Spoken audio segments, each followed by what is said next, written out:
Hi students, how are you all of you? Please take care, you all are at home. Now we will start the exercise of lesson number 4, chapter 4 of our history and civics. The lesson number 4 is Maharashtra before the times of Shivaji Maharaj. What is the lesson number 4 students? Maharashtra before the times of Shivaji Maharaj.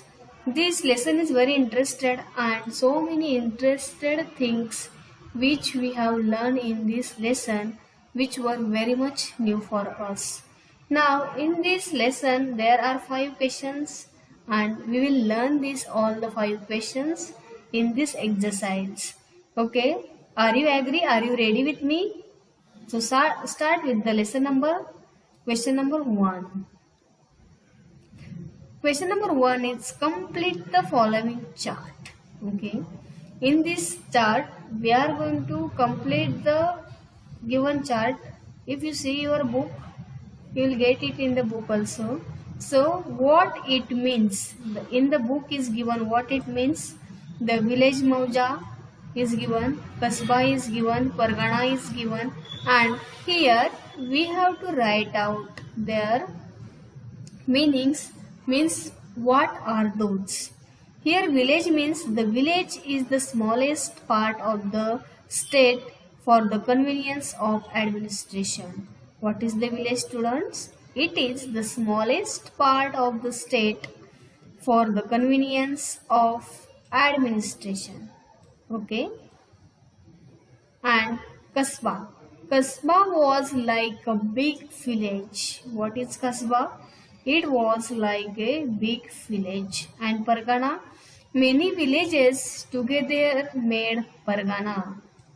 These many villages they are making together Pargana. Okay, now we will go to the next officers. Officers. Patil and Kulkarni were officers for village Mauja. Sette and Mahajan, they were officers for Kasba. Deshmukh and Deshpande, they were officers for Pargana.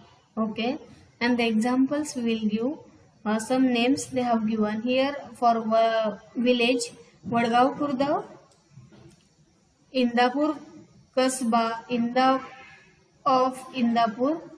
Pargana. Okay, and the third name is Pune Pargana. Here we have finished out question number 1. Let's go to the second. Write the meaning. What we are going to write here in the second, write the meaning.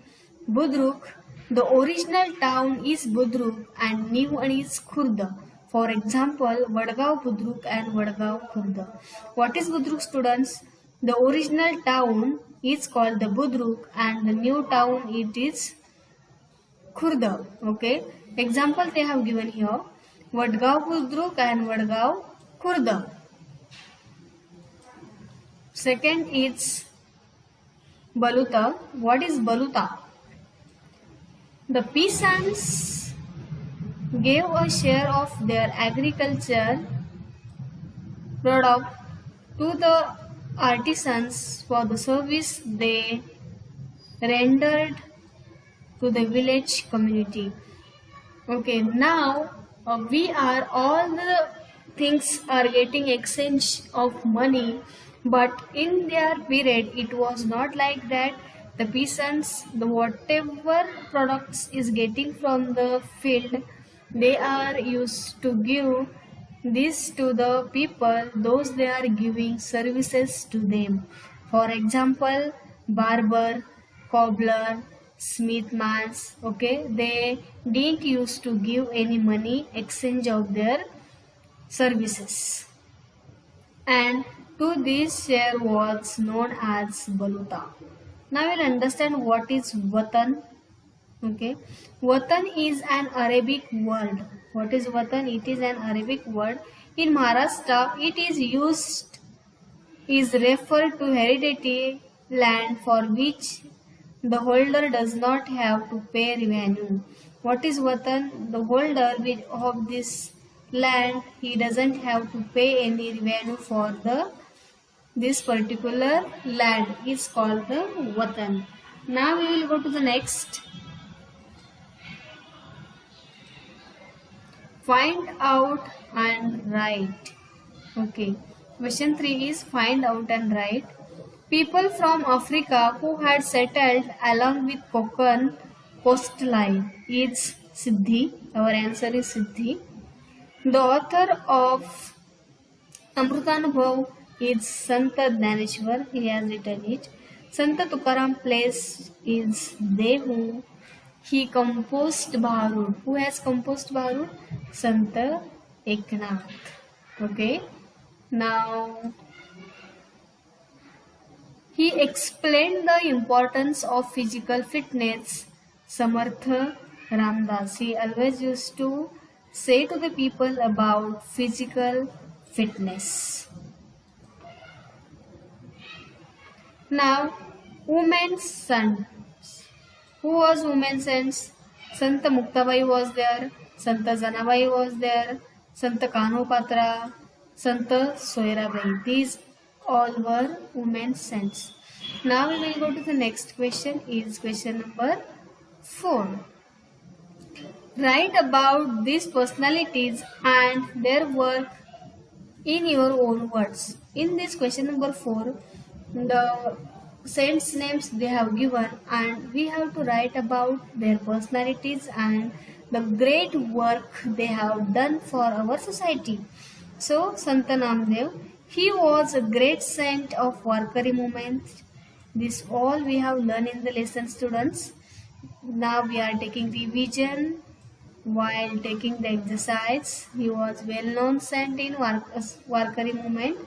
He awakened the sense of equality in men and women. Okay, what he has told? The equality between men and women. Belonging to all castes to the medium of Kirtans. Okay. Kirtans. From all the mediums of distance caste through, he has told all the men and women they are equal. He went up to the Punjab propagating his thoughts. He has gone to the Punjab. He used to say his thoughts to the people up to Punjab. His compositions are included in Guru Granth Sahib of Sikhs. And the Guru Granth Sahib of Sikh, it is the composition. His all the works are included there. He propagated the message of Bhagavad religions in all quarters, at all sides. He has spread the message. He has propagated the message of Bhagavad religion. He built a memorial to Sant Chokhamela at Pandharpur, and he has built his memorial to the Sant Chokhamela. It is at Pandharpur. Here we see the all information about Sant Namdev. Let's start with the second one, Sant Dnyaneshwar. Sant Dnyaneshwar. He was a great sant in Warkari movement. See. He wrote the Dnyaneshwari and Amrutanubhav. He showed a simple way of worship and conduct which the common people could follow easily.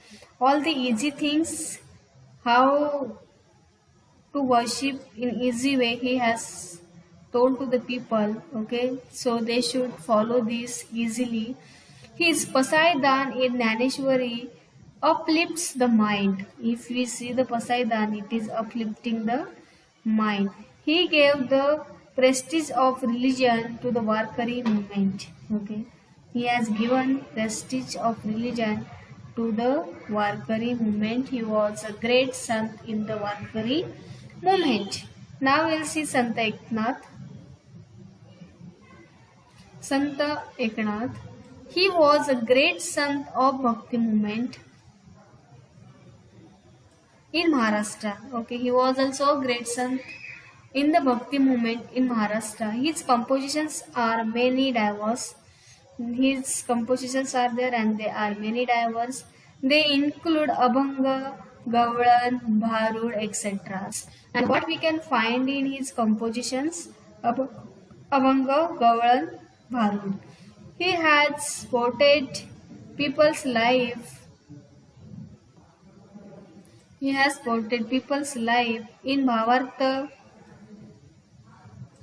Ramayana through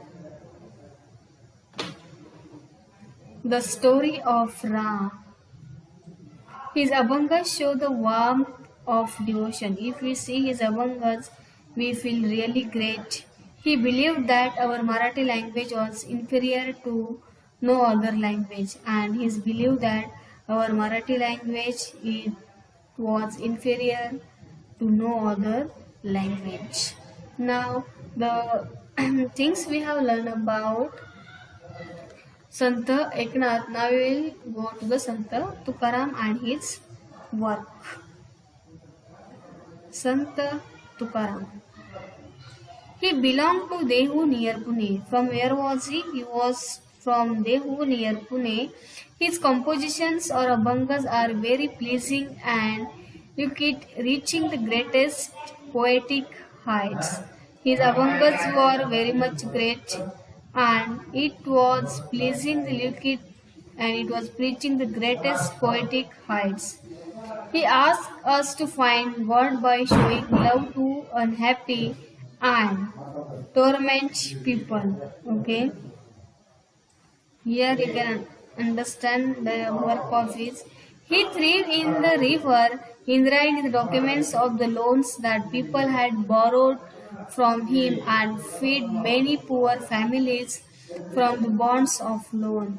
See, he has thrown all the documents which was taken instead of no land or which was borrowed from him.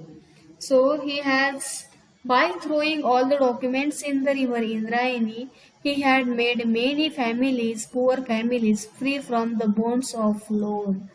He criticized the hypocrisy and superstitions in the society in very strong terms. His work was really very much great for the society.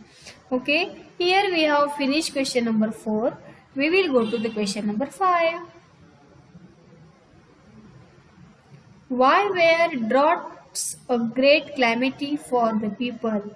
See, now we will understand about the great calamity of people. What's drought? Agriculture was depend on rainwater. See, if any drought will come in the society community, it is very much difficult for the peasants to grow the crops. See, agriculture, it is totally depend on the rainwater. It did not rain, crops would fail. If there is no rain, how the crops will grow? Of course, it will fail. The prices of food grains rose, and if there is less grain in the society, so the prices of these all the grains it will be raised. It become difficult for the people to get food grains and other things. If the prices will be grow, people will not have money to buy these grains and it will very much difficult for them to buy the grains and other things. There was no fodder for the cattle and for the cattle there will be nothing to eat. Water becomes scarce. It becomes very difficult for people to live in the village, and if there is no water in the village, it is very much difficult for the people to live in this particular village. Okay, they were forced to leave the village, and if there is drought in the village, people used to force to leave village. So famine was a great calamity for the people, and because of this famine, it was the great calamity for the people. Here, students, we have finished all 5 questions. Okay, and you have to learn this exercise which I have explained it for you. Thank you.